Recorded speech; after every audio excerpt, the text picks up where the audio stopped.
கொடுப்பாராக. நாம் ஜெபித்து இந்த கொடுகையை நாம் ஆரம்பிக்கலாம். எல்லா கண்களை மூடி தலைகளை தாழ்த்தி ஆண்டவரை நாம் நோக்கி பார்ப்போம்.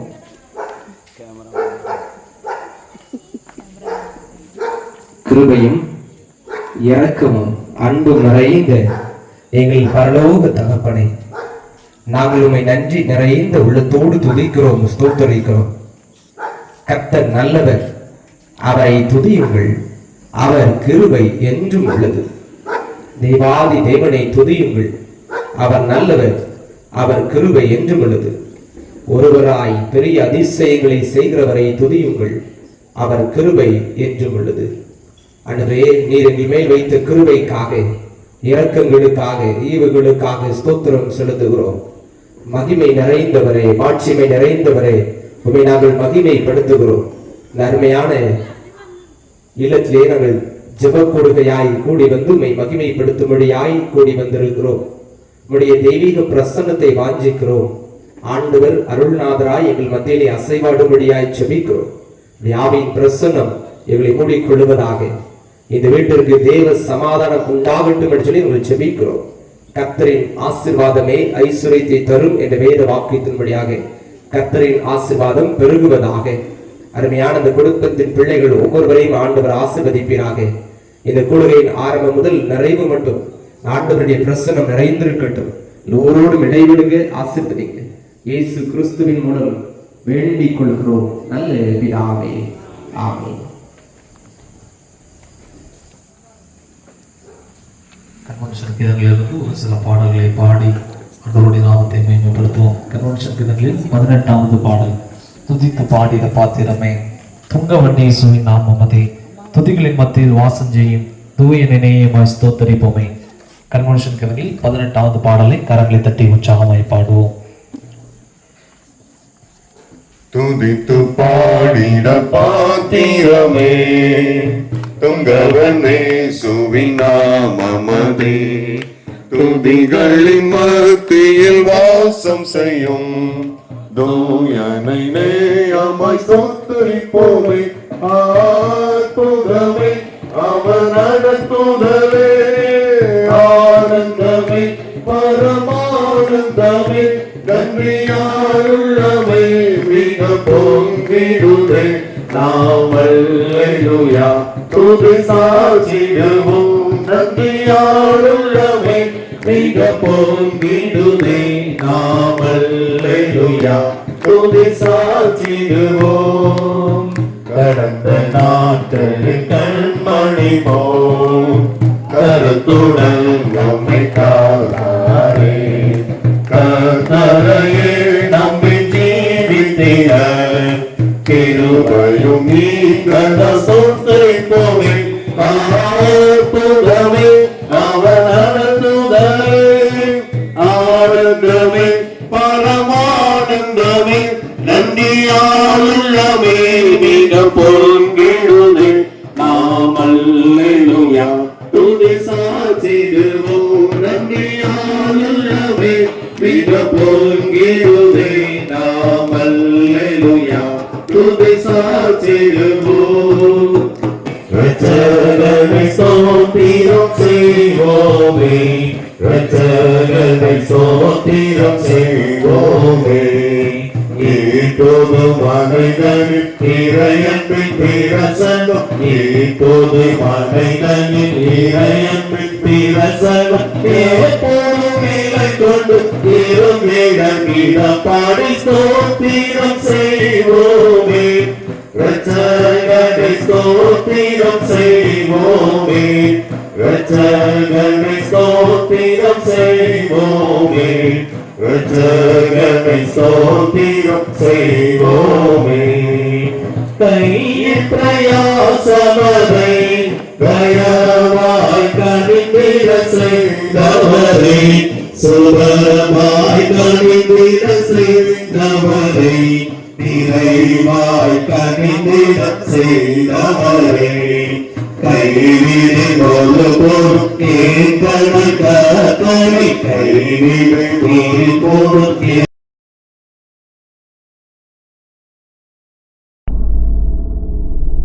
ஆத்துமமே என் முழு உள்ளமே,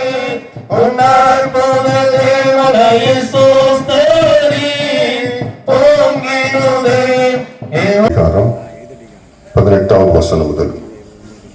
அப்பொழுது தாவீது ராஜா உட்பிரவேசித்து கர்த்தருடைய சமூகத்தில் இருந்து, கர்த்தராகிய ஆண்டவரே, தேவரீர் என்னை இதுவரைக்கும் கொண்டு வந்ததற்கு நான் எம்மாத்திரம், என் வீடும் எம்மாத்திரம். கர்த்தராகிய ஆண்டவரே, இது இன்னும் உம்முடைய பார்வைக்கு கொஞ்ச காரியமாய் இருக்கிறது என்று கர்த்தராகிய ஆண்டவராய் இருக்கிற தேவரீர் உம்முடைய அடியானுடைய வீட்டை குறித்து வெகு தூரமாய் இருக்கும் காலத்து செய்தியை மனுஷர் முறையாக சொன்னீரே. இனி தாவீது உம்மிடத்தில் சொல்ல வேண்டியது என்ன?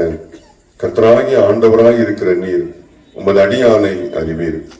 உம்முடைய வாக்குத்தத்தத்தின் நிமித்தமும் உம்முடைய சித்தத்தின்படியையும் இந்த பெரிய காரியங்களை எல்லாம் உமது அடியானுக்கு அறிவிக்கும்படிக்கு தயவு செய்வீர்.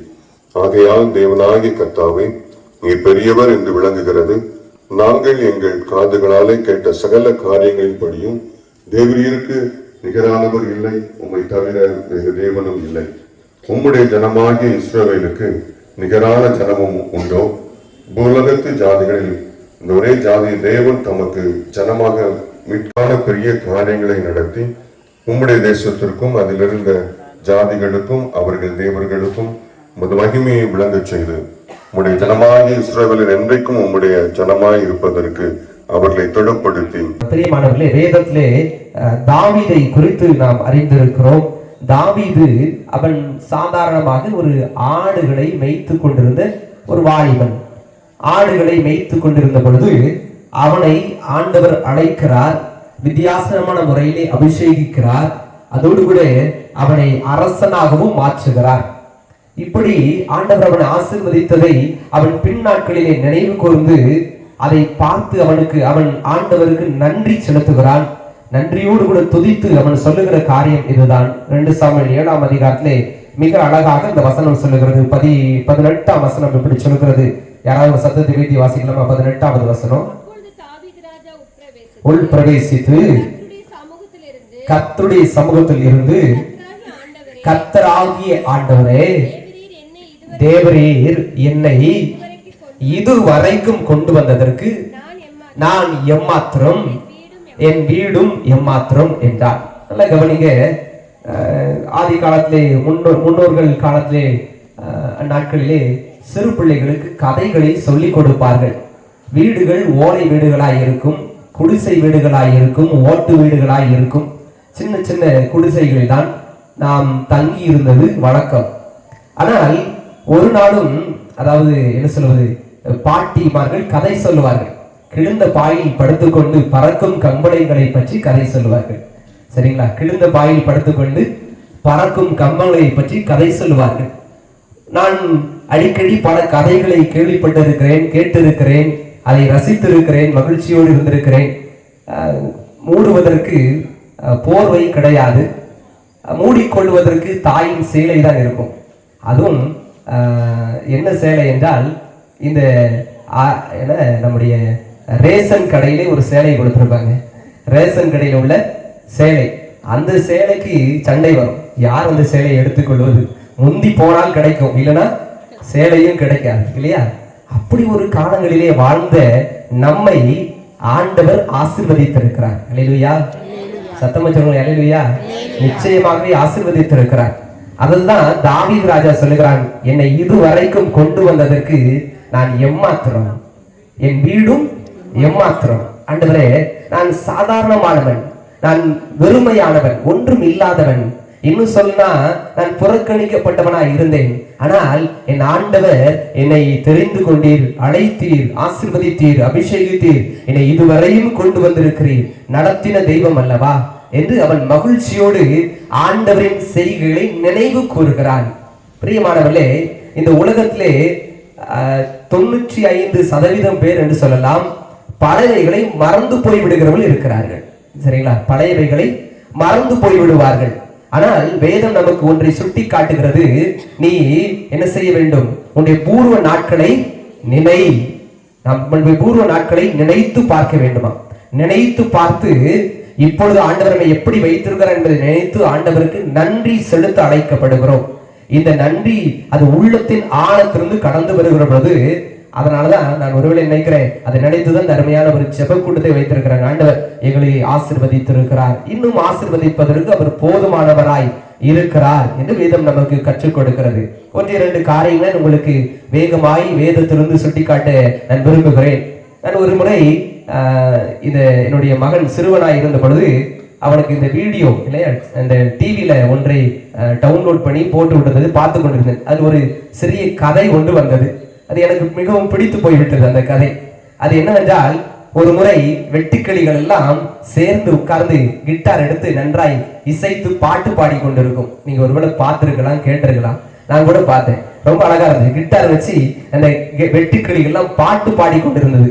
அந்த வேளையிலே எறும்புகள் அங்கும் எங்கும் சுறுசுறுப்பாக அது வேலை செய்து தன்னுடைய உணவை தேடி எடுத்துக்கொண்டு அதோடு கூட அதிகமான உணவையும் எடுத்துக்கொண்டு சேமித்துக் கொண்டிருந்தது தன்னுடைய அந்த எறும்பு புத்திலே.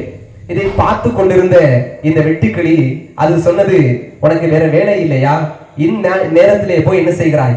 இது வெயில் காலம், இப்பொழுது உட்கார்ந்து என்ன செய்கிறாய்? வேர்க்க விருக்க வேலை செய்து கொண்டிருக்கிறாயே, என்னோடு கூட சேர்ந்து வா, உனக்கு நான் பாடம் சொல்லிக் கொடுக்கிறேன், சேர்ந்து என்ன செய், நீயும் பாட்டு பாடு என்று சொல்லி அந்த வெட்டுக்கிளிகள் சொன்னது.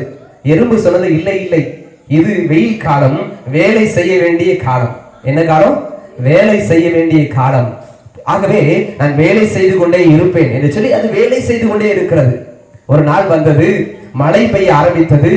வெட்டுக்கிளிக்கோ உணவில்லாமல் போனது. அடைமழை, வெட்டுக்கிளிக்கு உணவில்லை. ஆகவே குளிரில் நடுங்கிக் கொண்டு அது மெதுவாக எறும்பு புத்தினுடைய கதவை தட்டியது. ஒரு எறும்பு மாத்திரம் கதவை திறந்து எட்டி பார்த்தது. அங்கே வெட்டுக்கிளி தண்ணீரில் நனைந்து கொண்டு மழையை நனைந்து கொண்டு நடுக்கத்தோடு இருந்து, நண்பா எனக்கு கொஞ்சம் உணவு தாயேன் என்று கேட்டதாம். அப்பொழுது எறும்பு சொன்னதாம், நீ செய்ய வேண்டிய நேரத்திலே, வேலை செய்ய வேண்டிய நேரத்திலே நீ என்ன செய்தாய்? சோம்பேறியா இருந்து பாடல் பாடிக்கொண்டே சும்மா சுத்தி கொண்டிருந்தாயே, நேரத்தை வீணாக்கி கொண்டிருந்தாயே என்று அதை கடிந்து கொண்டதாம். பிரியமானவர்களே, நமக்கு ஆண்டவர் ஒரு காரியத்தை கொடுத்திருக்கிறார். அந்த வேளையிலே நம்முடைய வேலையை சரியாய் நாம் செய்ய வேண்டும். கைகளின் பிரயாசத்திலே நாம் என்ன செய்ய வேண்டும்? அதிலே பாடுபட வேண்டும். அப்பொழுதுதான் ஆண்டவர் ஆசீர்வதிப்பார். தாவீது அவன் சிறுவனாய் இருந்த பொழுதும் சரி, வாலிபனாய் இருந்த பொழுதும் சரி, அவன் தனக்கு கொடுக்கப்பட்ட அந்த ஒரு சின்ன வேலை, ஆடு மேய்க்கிற வேலைதான், அதை சந்தோஷமாய் அவன் செய்தான். இல்லையா? சந்தோஷமாய் செய்தான். நான் எதை சொல்லுகிறேன் உங்களுக்கு புரியும். நமக்கு ஆண்டவர் ஒரு வேலையை கொடுத்திருக்கிறார், நமக்கு ஒரு தொழிலை கொடுத்திருக்கிறார், நமக்கு ஒரு குடும்பத்தை கொடுத்திருக்கிறார். இதை நாம் சந்தோஷமாய் செய்ய வேண்டும். நாம் முறுமுறுக்கிறவர்களாக அல்லவென்றால் புலம்புகிறவர்களாக அல்லவென்றால் ஐயோ மற்றவர்களை பார்த்து நாம் இயங்கிக் கொண்டிருக்கிறவா இல்லாமல் நமக்கு கொடுக்கப்பட்டதை நாம் சந்தோஷமாய் செய்ய அழைக்கப்படுகிறோம். அப்பொழுது தாவீதை ஆசீர்வதித்தவர் நம்மையும் ஆசீர்வதிப்பார். அல்லேலூயா. சத்தமா சொல்லுங்களேன், அல்லேலூயா. தாவீதை ஆசீர்வதித்தவர் நம்மை ஆசீர்வதிப்பார். எப்பொழுது ஆசீர்வதிப்பார்? அவருடைய உண்மையை ஆண்டவர் பார்க்கிறார், அவருடைய தாழ்மையை ஆண்டவர் பார்க்கிறார், அவருடைய பிரயாசத்தை ஆண்டவர் பார்க்கிறார், அவருடைய செயல்பாடுகளை ஆண்டவர் பார்க்கிறார். தாவீது அரசன் அவன் பாருங்க, வாலிபனா இருந்த பொழுது அங்கே ஒரு யுத்தம் நடைபெறுகிறது. நமக்கு நல்லா தெரிந்த ஒரு பகுதி தான் 1 சாமுவேல் 17ஆம் அதிகாரத்திலே. இவன் ஆடுகளை மேய்த்துக் கொண்டிருக்கிறான். அவருடைய தகப்பன் அழைத்து சொல்கிறான், நீ போய் உன் சகோதரனுக்கு கொஞ்சம் உணவை கொடுத்து விட்டு, இந்த பண்டங்களை கொடுத்து விட்டு அவனை பார்த்து விட்டு வா என்று சொல்லி அனுப்புகிறான். அவன் சென்று அங்கே யுத்தம் நடக்கிற இடத்துல போய் பார்க்கிறான். அவர்கள் பலசாலிகள், யுத்தத்திலே போர் வீரர்களாய் நின்று கொண்டிருக்கிறார்கள். இந்த தாவீதை பார்த்த உடனே உனக்கு ஏன் துணிகரம் என்று சொல்லி அவனை கடிந்து கொள்கிறார்கள், கோபப்படுகிறார்கள். ஆனால் இந்த தாவீதோ அதை குறித்து கவலைப்படவில்லை. அதற்கு பதிலாக அவன் இந்த கோலியாத்தை எப்படி ஜெயிக்க வேண்டும் என்கிற எண்ணமே அவனுக்கு இருந்தது. பிரியமானவர்களே, நம்முடைய நோக்கம் ஏதோ அல்லவென்றால் நாம் எதற்காய் நாம் வந்திருக்கிறோமோ அதை நாம் செய்ய அழைக்கப்படுகிறோம். ஆண்டவர் இந்த காரியத்தை இந்த தாவீதுடைய மனதிலே போடுகிறார். அந்த தாவீது எப்படியாவது இந்த கோலியாத்தை ஜெயிக்க வேண்டும், இதுதான் அவனுடைய எண்ணமா இருக்கிறது.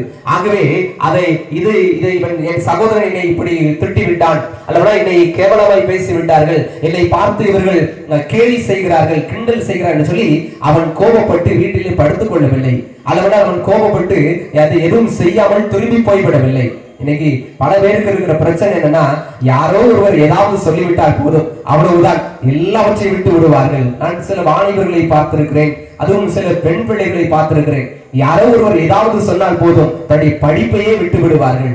இல்லையா? ஒரு முறை ஒரு கல்லூரியிலே படித்த வாலிப பிள்ளையை நான் பார்த்தேன். அவள் என்னிடம் சொன்னாள், ஐயா நான் இந்த கல்லூரிக்கு போவதற்கு எனக்கு விருப்பம் இல்லை. அவள் வீட்டிலே சில நாட்கள் தங்கியே இருந்தாள். கல்லூரிக்கு போக ஏன் என்று சொல்லி நான் கேட்டேன்.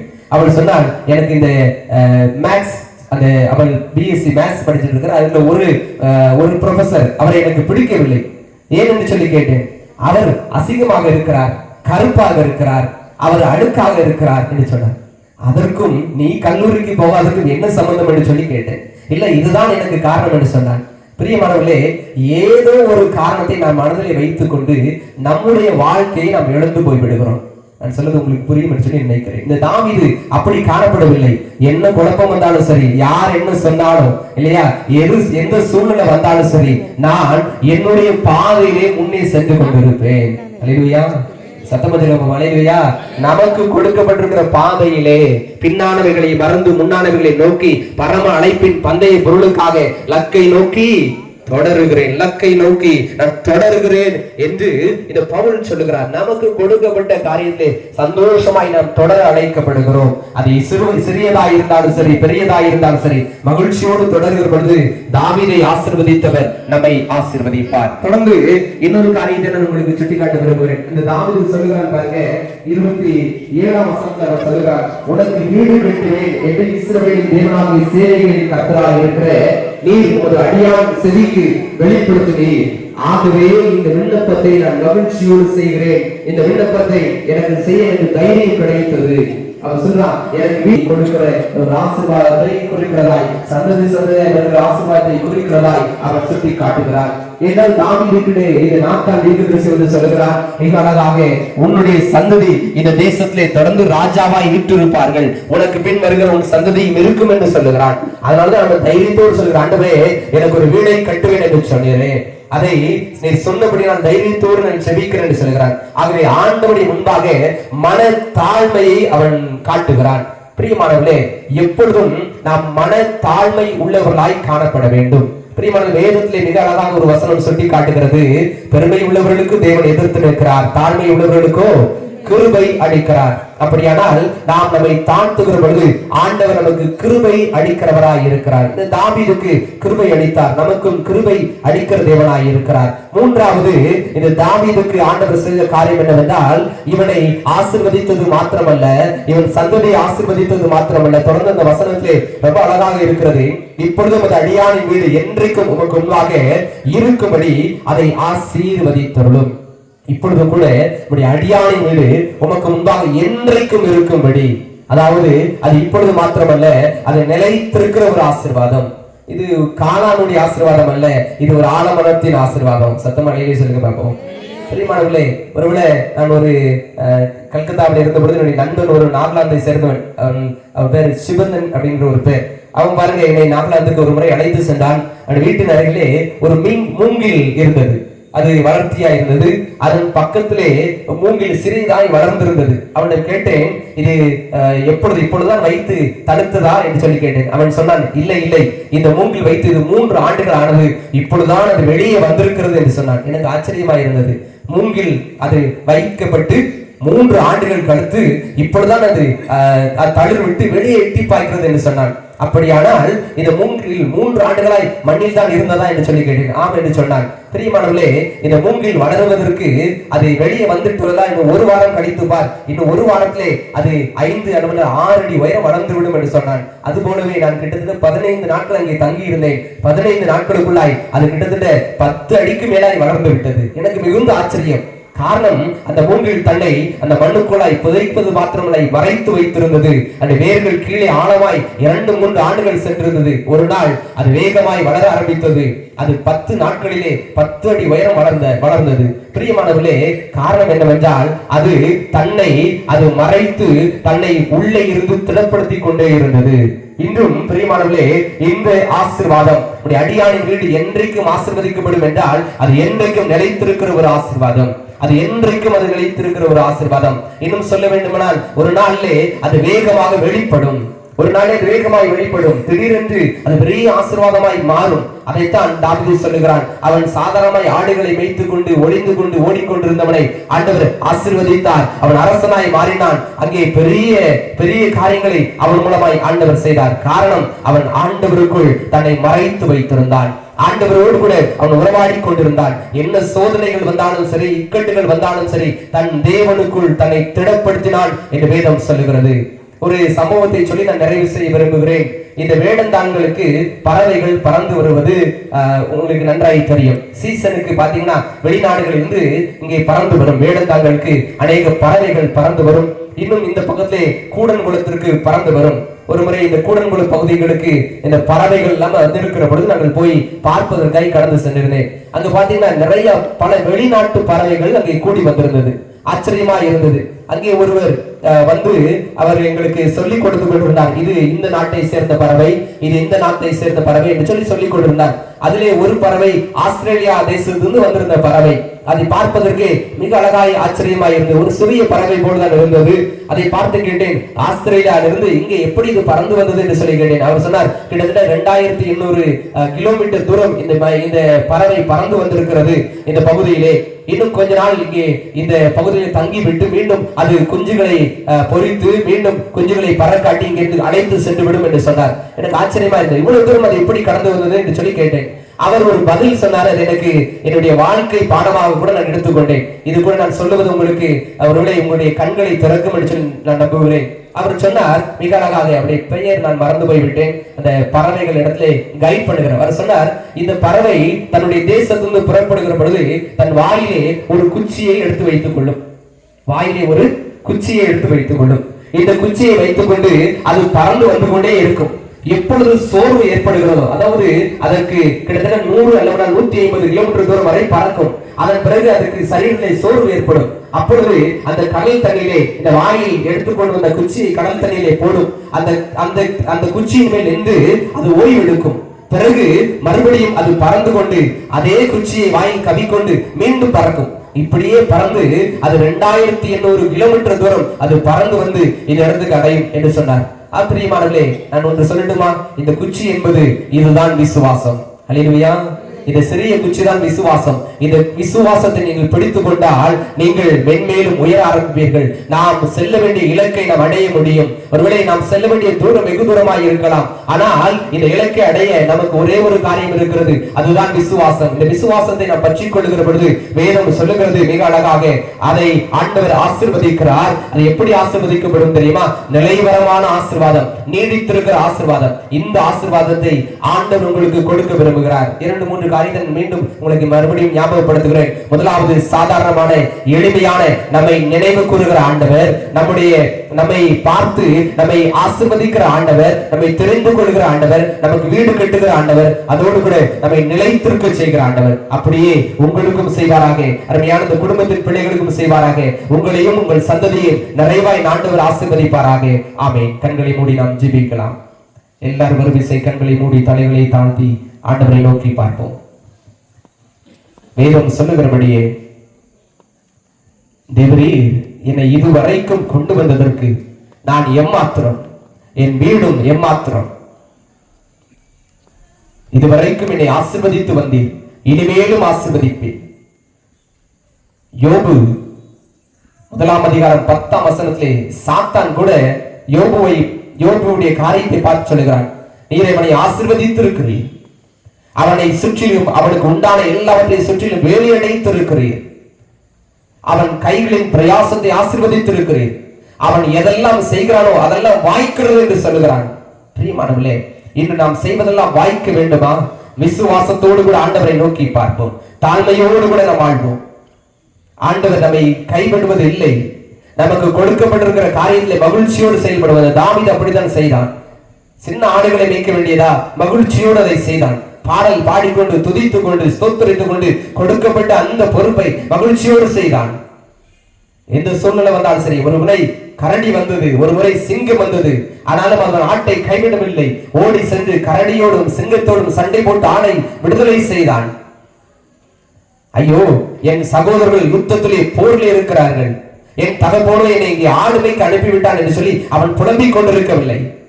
அதற்கு பதிலாக ஆண்டவர் என்னை இதுவரைக்கும் கொண்டு வந்தார் என்று மகிழ்ச்சியோடு இருந்தார். யுத்தத்திலே செல்லுகிற பொழுது அங்கே அவனை எல்லாரும் ஏளனம் செய்கிறார்கள். ஆனால் நான் கோலியாத்தை முறியடிப்பேன், என் இயேசு என்னோடு கூட இருக்கிறார், என் தேவன் என்னோடு கூட இருக்கிறார், சேனைகளின் கர்த்தரினோடு கூட இருக்கிறாங்க. தைவர வைராக்கியத்தோடு அவன் காணப்பட்டான். ஆகவேதான் ஆண்டவர் அவனை ஆசீர்வதித்தார். அவனை இஸ்ரவேலுக்கு ராஜாவாய் அபிஷேகம் பண்ணி உயர்த்துகிறார்.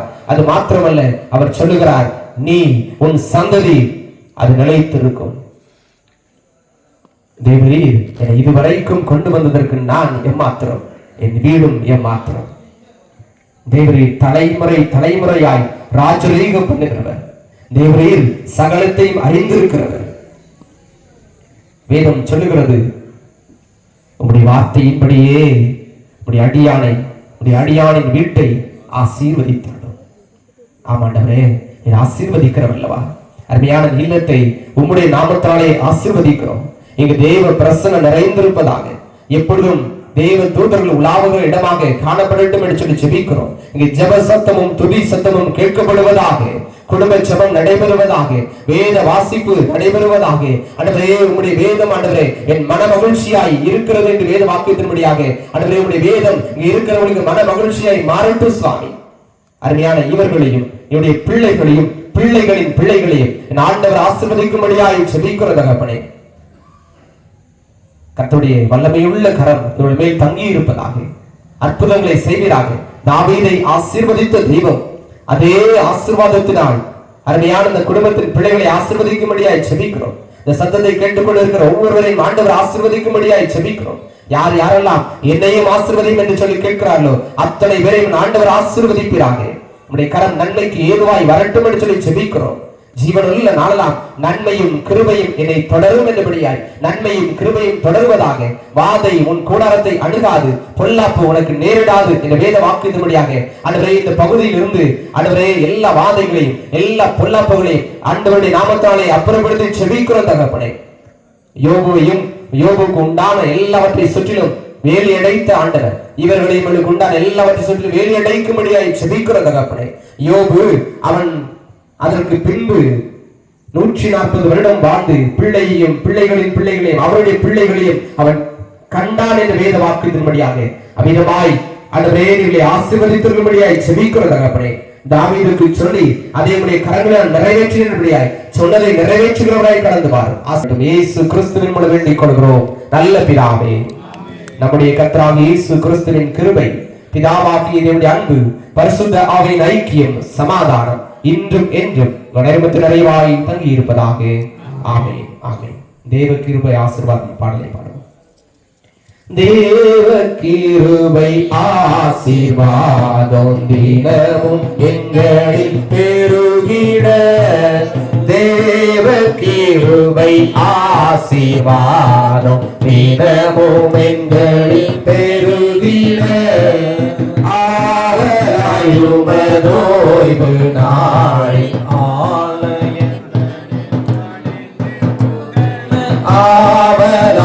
ஆவலாயுமதோய்வு நாளில் ஆலயம் தனில் படிந்து புகழ பாவரிக்கை செய்யும் ஜனங்கள், பாவரிக்கை செய்யும் ஜனங்கள் பரனின் கிருபை பெற்று மகிழ, பரனின் கிருபை பெற்று மகிழ, தேவ கிருபை ஆசீர்வாதம் தினமும் எங்கள் பெருகிற, ஆவலா எங்கள் ஆண் குழந்தைகள் அழகான இளமரங்கள் போலவும், ஆவலா எங்கள் ஆண் குழந்தைகள் அழகான இளமரங்கள் போலவும், பாவையாளம் பெண் குழந்தைகள், பாவையாளம் பெண் குழந்தைகள் பலத்த சித்திர அரண்கள் போலவும், பலத்த சித்திர அரண்கள் போலவும், தேவ கிருபை ஆசீர்வாதம் தினமும் எங்களில் பெருகிற, எங்கள் பண்டக சாலை சகல இன்ப வஸ்துக்கள் நிறைந்திருக்கவும், எங்கள் பண்டக சாலை சகல இன்ப வஸ்துக்கள் நிறைந்திருக்கவும்,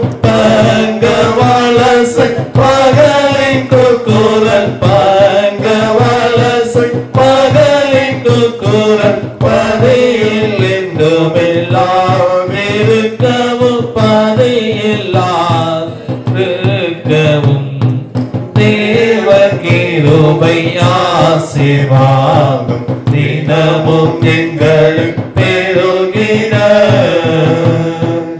ஆலயந்தனில் உமது வசனம் அறிவிக்கும் போத கரங்களை கொள்ளும் ஆலயந்தனில் உமது வசனம் அறிவிக்கும் போத அனைவருக்குள்ளும் வேலை ஓய்ந்து பணியும் சபையா வேலை ஓய்ந்து பணியும் சபையா விரும்பி படிக்கும் சகலருக்குள்ளும் விரும்பி படிக்கும் சகலருக்குள்ளும் தேவ கிருபை ஆசீர்வாதம் தினமும் எங்களுக்கு பெருகிட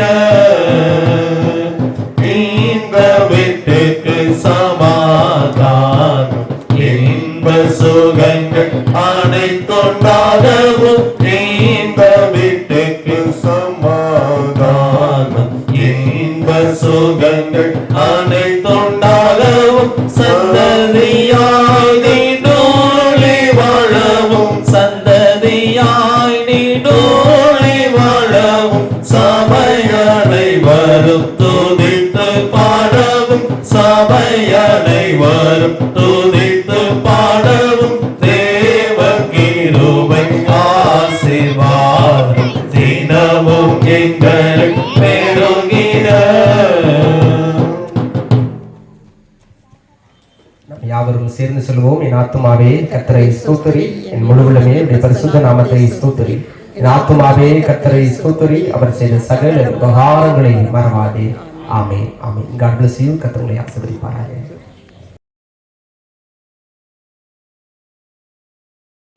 சுனாதனுக்கு ஜெய மங்களம், அதிதீயகநாதனுக்கு சுப மங்களம். சீரே சுனாதனுக்கு ஜெய மங்களம், அதிதீயகநாதனுக்கு சுப மங்களம். பாரேரு நீதனுக்கு பரமபாதனுக்கு பாரேரு நீதனுக்கு பரமபாதனுக்கு தேரேறு போதனுக்கு நித்திய சங்கீதனுக்கு நேரேறு போதனுக்கு நித்திய சங்கீதனுக்கு சீரே சுநாதனுக்கு ஜெயமங்கலம் அது திரியேகநாதனுக்கு சுபமங்கலம். ஆனாபிமானனுக்கு வாணனுக்கு மங்களம் மலகலையானனுக்கு யானனுக்கு மங்களம். ஆனாபிமானனுக்கு வாணனுக்கு மங்களம் வளர்கலையாளனுக்கு ஞானனுக்கு மங்களம். காணாத சேயனுக்கு கன்னிமரி சேயனுக்கு காணாத சேயனுக்கு கன்னிமரி சேயனுக்கு கோணாசகாயனுக்கு குருபத்தலேயனுக்கு கோணாசகாயன் குருபத்தலேயனுக்கு சீரே சுநாதனுக்கு ஜெயமங்கலம் அதை திரியேகநாதனுக்கு சுபமங்கலம் அதை திரியேகநாதனுக்கு சுபமங்கலம். லட்சலத்தனுக்கு சுத்தனுக்கு மங்களம் பரமபதத்தனுக்கு எத்தனுக்கு மங்களம். 10 லட்சலத்தனுக்கு சுத்தனுக்கு மங்களம் பரமபதத்தனுக்கு எத்தனுக்கு மங்களம். சத்திய விஸ்தாரனுக்கு சர்வாதிகாரனுக்கு சத்திய விஸ்தாரனுக்கு சர்வாதிகாரனுக்கு பக்தரோபகாரனுக்கு இருக்கிறோம். அனைவரும் சாப்பிட்டு விட்டு செல்லுமாறு அன்போடு கேட்டுக்கொள்கிறோம். நன்றி.